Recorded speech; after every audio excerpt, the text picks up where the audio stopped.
Hello everyone, NEET counselling 2023 MCC ने special stray vacancy round का जो शेड्यूल जारी किया है, जिसकी की काउंसलिंग ऑनगोइंग है। अभी लास्ट डेट 5 नवंबर है।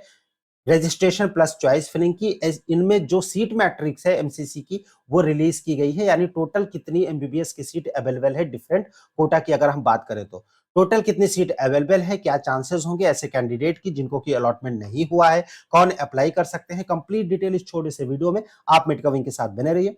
चैनल पहली बार विजिट कर रहे हैं, अभी तक आपने इसको सब्सक्राइब नहीं किया तो इसको सब्सक्राइब जरूर कीजिएगा ताकि फ्यूचर के अपडेट्स आपको नॉन स्टॉप लगातार मिलते रहे। गाइस, एमसीसी की जो स्पेशल स्टे वैकेंसी राउंड का शेड्यूल जारी हुआ और जिसकी काउंसलिंग की डेट अभी फिलहाल चल रही है, लास्ट डेट जिसकी 5 नवंबर है चॉइस फिलिंग की।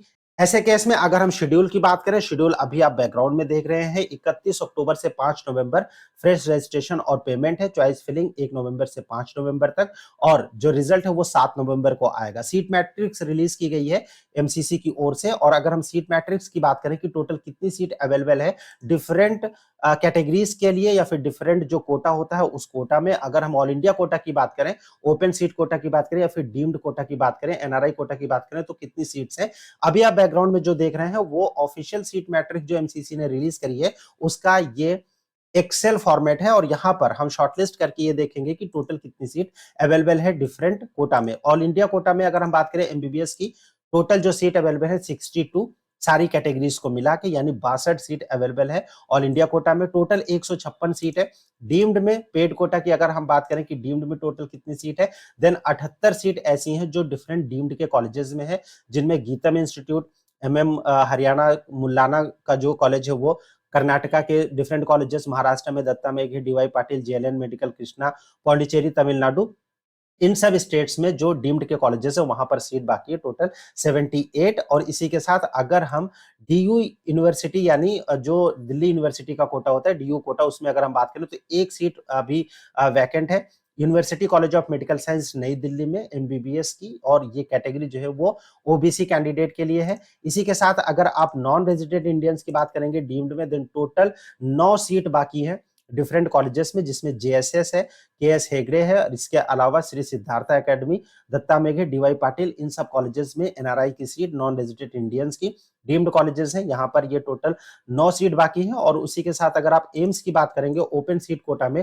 टोटल जो सीट अवेलेबल है AIIMS Madurai, AIIMS Bathinda, AIIMS Guwahati और जेएलएन एएमयू अलीगढ़ यानी Jawaharlal Nehru medical college AMU Aligarh का जो कोटा है ओपन सीट कोटा, वहां पर टोटल मिला के 6 सीट अभी वैकेंट है एम्स में। और जो सेंट्रल यूनिवर्सिटीज है जेएनएमसी, एएमयू अलीगढ़ में एक सीट, एम्स मदुरई में टोटल 3 सीट और 2 सीट एक एम्स गुवाहाटी और एक एम्स भटिंडा में ओपन और ओबीसी कैंडिडेट्स के लिए टोटल सीट है जो अवेलेबल है। टोटल 6 सीट है जो ओपन कोटा में अवेलेबल है डिफरेंट एम्स और सेंट्रल यूनिवर्सिटीज में। कंप्लीट सीट्स की अगर हम बात करेंगे तो 156 सीट ऐसी हैं जो कि वैकेंट है, जिनके लिए counselling special stray vacancy round की हो रही है और इसका रिजल्ट है वो 7 तारीख को आएगा। कट ऑफ की अगर हम बात करें कि क्या कट ऑफ जा सकता है, ऐसे स्टूडेंट जो बॉर्डर लाइन पे थे, जिनको की अलॉटमेंट स्टे वैकेंसी राउंड तक एमबीबीएस में नहीं हुआ था, उनको चांसेस नो डाउट की मिलेंगे। एक्सपेक्टेड है कि कट ऑफ जो वो 605 606 के आसपास आ सकता है, क्योंकि बहुत सारे कैंडिडेट्स जो बॉर्डर लाइन पे थे उनमें से बहुत सारे कैंडिडेट्स ने दूसरे कोर्स में ज्वाइन कर लिया है। सो ऐसे केस में एमबीबीएस में कट ऑफ डाउन हो सकता है थोड़ा बहुत, हालांकि बहुत नीचे नहीं आएगा। 600 के नीचे तो उम्मीद आने की नहीं है। और जनरल ओबीसी या फिर ईडब्ल्यूएस की बात करें तो एससी एसटी के केस में उनको ज्यादा फायदा हो सकता है, क्योंकि नंबर ऑफ कैंडिडेट जो है वो डिफरेंट कोर्सेज में ऑलरेडी ज्वाइन कर चुके हैं। यहाँ पर एमसीसी की अगर हम बात करें कि कौन से कैंडिडेट अप्लाई कर सकते हैं, देन गाइज ऐसे कैंडिडेट जिनका की अलॉटमेंट अभी तक ना हुआ हो, जिनका की एडमिशन ना हुआ हो, थर्ड राउंड के बाद एमसीसी के थर्ड राउंड में अगर अलॉटमेंट हुआ है, स्टे वैकेंसी राउंड में अगर अलॉटमेंट हुआ है और कैंडिडेट ने अगर ज्वाइन नहीं किया, छोड़ दी काउंसलिंग, सीट छोड़ दी है, तो ऐसे कैंडिडेट भी पार्टिसिपेट नहीं कर पाएंगे। अगर आप ज्वाइन नहीं करते हैं अलॉटमेंट होने के बाद तो सिक्योरिटी तो फोरफिट होगी ही, साथ ही साथ नीट 2024 का जो एग्जामिनेशन होगा वो कैंडिडेट नहीं दे पाएंगे।